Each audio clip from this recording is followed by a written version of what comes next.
Here's an essay that I just wrote and I'm about to send to the Cove congregation. The title of the essay is Memorial Day in Weirton. I had a special honor this past week.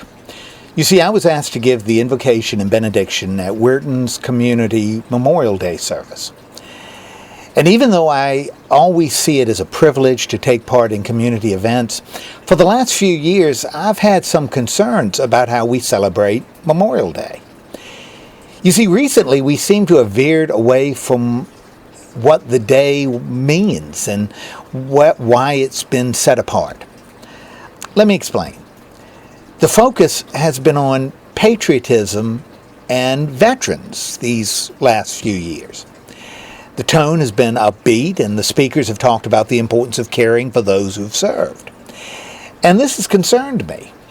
Now, before I say anything else, please don't get me wrong, I believe both are important to celebrate our country and our veterans. But we have other days to celebrate them, namely the 4th of July and Veterans Day in November. But on Memorial Day, we do something different than celebrating country and the armed forces. On the last Monday of May, we remember those who didn't come home.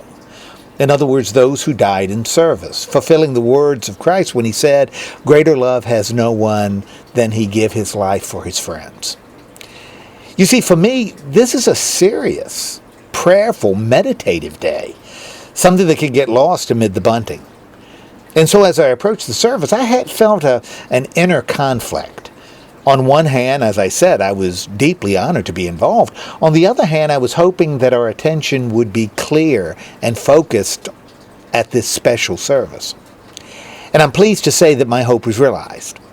Although this may sound a little like hyperbole, I believe this was the best Memorial Day service I've seen since my family and I moved to Weirton. And I'm not saying that just because God gave us a drop-down beautiful day. I think the whole service captured the solemn appreciation as well as the joy-filled hope that's appropriate on a day for remembrance. At the same time, it also included a challenge to us, and I'm talking about to us all, as we move into the future guided by those who sacrificed in the past.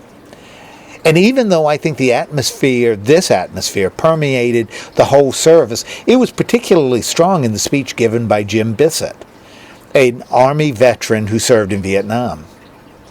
He kept his remarks focused on the reason we'd gathered. And by doing that, he made the service particularly meaningful to me, although I didn't have a chance to thank him after it was over. It was a wonderful experience. But just because we're now on the first Friday of June and Memorial Day has passed, doesn't mean that we should forget what the day actually means.